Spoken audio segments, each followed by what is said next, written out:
A car suddenly crashes into the fire station. As the firefighter hurry to the scene, they find a woman along with a motionless deer in the car, incessantly honking. The firefighters are at their wits' end, with Diane noticing the antler had pierced the woman's abdomen. As she tries to lift her spirits, the woman yells at her. She further scolds Verena when she asks her name. So Verena changes the topic to calm her down, assuring quick medical assistance. The more she tries to comfort her, the more she is humiliated by the injured woman. But the firefighters don't get offended and prepare to rescue her from the car. They plan to pry open the door and ask her to face the deer, only to be shouted at. Still, another officer keeps comforting her. They eventually pry open the door and secure the wound. But when they proceed to saw off the antler, it unexpectedly convulses, which sends shivers down their spines. One of them reassures that the deer is dead, attributing muscle spasm to sudden convulsion. A woman broke her neck in a car accident. Despite the paramedics' instructions to stay still, she continued sneezing due to a pollen allergy. The area was full of pollen, and each sneeze shifted the bone fragments. The captain recalled his grandmother saying that shouting "purple elephant" could stop sneezing. The sneezing stopped, and the team quickly pried open the door, successfully rescuing the woman. As the firefighter was packing up, he found a shoe in the grass. Upon closer inspection, it was clearly a severed foot. The captain recalled the woman's claim that a deer had suddenly appeared on the road, but now it was evident that it was a person. At this moment, Paul realized it was a cycling shoe, indicating the injured person had been a cyclist. In the distance, they found a bicycle and bloodstains on the grass. They located the cyclist, who still had a pulse but was bleeding heavily. The paramedic quickly applied a tourniquet to the wound. The severe pain revived the man, and after a series of rescue efforts, he was saved. This pregnant woman was being rushed to hospital, but a car hit them and blocked the door on her side. The firefighters lift the car and turn it around, allowing them to easily pry open the door to check on the pregnant woman. As they call the paramedics, they are told that another victim was in critical condition, bleeding from an artery. Seeing the pregnant woman critical, Dawson decides to guide them to deliver the baby via radio. Dawson asked if the baby was crowning, and Casey confirmed he could see the head. Following Dawson's instructions, Casey encouraged the woman to push. She took deep breaths and continued pushing, letting out a loud scream. The baby was born successfully, but to everyone's shock, he didn't cry and seemed unable to breathe. The parents were scared. Dawson was experienced. She identified an obstructed airway and told Casey to breathe into the baby's mouth and nose. The other firefighters watched anxiously, holding their breaths. Everyone waited anxiously, hoping to hear the baby's loud cry. Firefighters were dispatched to the scene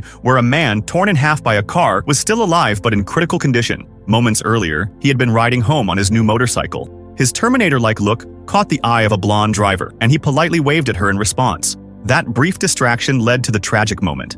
The firefighters were shocked by the sight. The man was literally torn in half. Athena told the captain, "There's not much we can do. He's lost too much blood." Strangely, the man could still speak. Bobby suggested his helmet saved him from the impact, but the man wouldn't survive much longer. Despite this, he was still focused on getting home quickly, as his son was waiting to celebrate his birthday. Just then, the man's phone rang. It was his son, excitedly calling. He proudly told his son about his new motorcycle. He said, "Yeah, I got it, just like we talked about. A 96 twin-cam engine, 1,560 cubic centimeters, cherry red." He drew his last breath after saying, "I love you, son." The foundation collapsed while the workers were on site, crushing a worker's leg under a boulder. Firefighter Kelly examined him and suspected internal bleeding. They had just finished cutting the rebar when the foundation collapsed again. Kelly realized they couldn't wait any longer.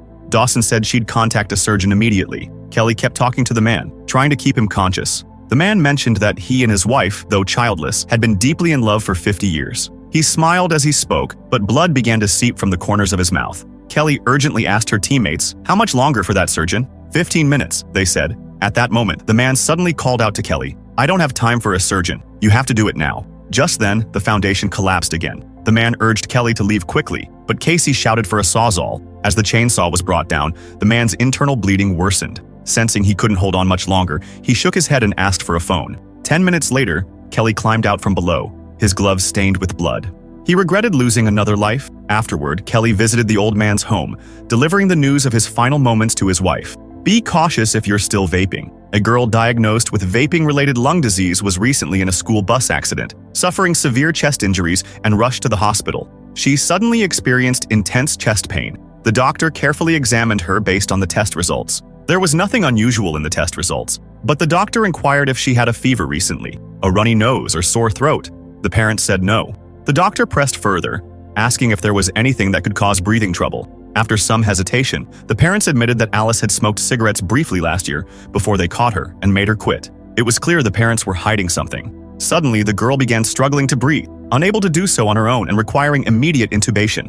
No one understood why her condition had suddenly worsened. Another round of tests was necessary, and the results infuriated the doctor. He found the father, who was caught vaping. The doctor asked, "Did your daughter vape?" The father admitted she had, but only as a way to quit smoking cigarettes.